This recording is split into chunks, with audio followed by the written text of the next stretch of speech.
สบายดีทุกคนมื้อนี้ข้อยสิมาสอนการโอนเงินจาก BCL1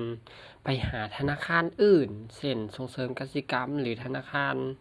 อ่า JDB หรือว่าธนาคารอื่นเนาะที่ว่าเราโอนจากแอปออกไปเลยโดยการโอนผ่านธนาคารเลยเนาะมันจะสะดวกสบายส่ำใดเรามาเบิ่งนำกันเนาะมื้อนี้เราสิมาสอนแบบละเอียดเลยขั้นตอนแรกเข้ามาในแอปเนาะล็อกอินอิหยังให้เรียบร้อยแล้วก็เข้ามาที่รูปบัตรของเราเนาะหลังจากนั้นให้เลือกเมนูโอนเงินเนาะหลังจากนั้นให้เลือกบัญชีเนาะที่เราสิโอนเพราะว่าบัญชีเงินบาทยังบ่สามารถโอนได้เนาะน่าสิโอนได้กีบ5กีบเท่านั้นแตะไผขั้นตอนนี้เนาะ1เลยให้ทุกคนมาสังเกตจุดทางเทิงที่มีรูปโลโก้ BCL1 นี่รูปธนาคารนะที่อยู่ด้านขวามือนะให้กดเปลี่ยนก่อนเนาะอันดับแรกเนาะกดเปลี่ยนจึ๊กขึ้นมาเนาะให้เราเลือกธนาคารเนาะในนี่เราสิโอนไปหาธนาคารใดอันนี้เกียวสิโอนไปหาธนาคารส่งเสริมกสิกรรมเนาะกดจึ๊กเห็นบ่ก็สิเปลี่ยนแล้วเป็น APB นั่นเองเนาะหลังจากนั้นสิ่งที่เราจะใส่เพิ่มเติมเข้าไป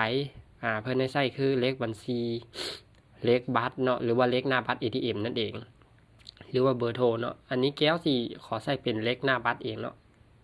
ปึ๊บคือแก้วคัดลอกเลขมาแล้วเนาะแก้วคัดลอกมาแล้วเดี๋ยวแก้วสิวางเลยปึ๊บ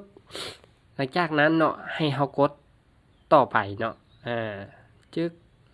เห็นบ่หลังจากนี้เพิ่นก็สิให้เฮาใส่จำนวนเงินเนาะก็สิมีชื่อขึ้นมาอย่าลืมตรวจสอบเบิ่งชื่อกับนามสกุลดีๆเด้อทุกคนเด้อให้ตรวจสอบชื่อกับนามสกุลว่าตรงกับบัญชีที่เฮาสิโอนเงินไปหรือบ่ถ้าบ่ฉะนั้นถ้าเฮาโอนผิดนะการที่เฮาสิได้เงินคืนมานะมันค่อนข้างยากเนาะฉะนั้นทุกคนบ่ควรพลาดในการเช็คเบิ่งเลขบัญชีหรือว่าเลขบัตรเบิ่งชื่อว่าถูกต้องเนาะหลังจากนั้นมาใส่จำนวนเงินเนาะตอนนี้แก้วสิโอนไป500,000ก่อน500,000เนาะค่าธรรมเนียมเพิ่นว่าน่าสิ 1,000 กีบเนาะเฮาลองไปลองเบิ่งอันนี้คือคำตอบเนาะคำตอบแก้วสิขอหยุดไว้ก่อนแป๊บนึงเด้อเดี๋ยวแก้วสิใส่คำตอบแล้วเดี๋ยวแก้วสิมาบอกอีกเทื่อนึง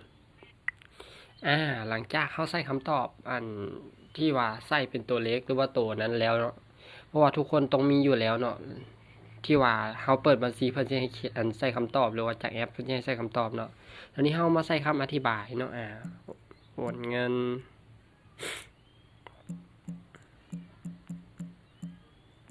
เฮาสิว่าจังซี่เนาะโอนค่าเครื่องก็ได้โอนค่าหยังก็ได้แล้วแต่จุดประสงค์ที่เฮาอยากเขียนใส่ไปเนาะ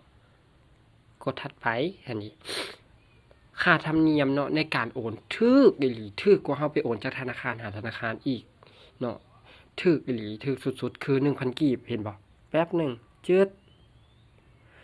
เท่านี้ก็สำเร็จในการโอนเงินข้ามธนาคารเนาะของลาวเฮาเนาะสะดวกสบายส่ำใดส่ำนี้คือจบเนาะจากนั้นเฮาก็แคปหน้าจอ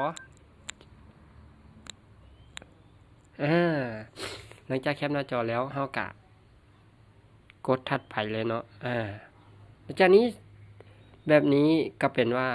อันเรียบร้อยแล้วเนาะในการโอนเงินเนาะทุกคนเนาะง่ายสะดวกสบายเนาะหลังจากนี้ต่อไปเพียงเฮามีแอปธนาคาร BCL1 เฮาก็สามารถโอนเงินไปหาธนาคารอื่นนอกจากโอนเงินแล้วทุกคนยังฮู้บ่ธนาคารเพิ่นสามารถสแกนจ่ายข้ามธนาคารได้อีกโอ้ยคือว่าสะดวกสบายแฮงอีหลีเนาะหลังจากนี้คลิปก็จบเป็นที่เรียบร้อยแล้วแก้วก็ขอจบคลิปเพียงเท่านี้เนาะขอขอบใจทุกคนที่เข้ามาเบิ่งอย่าลืมฝากกดติดตามนำกันเด้อ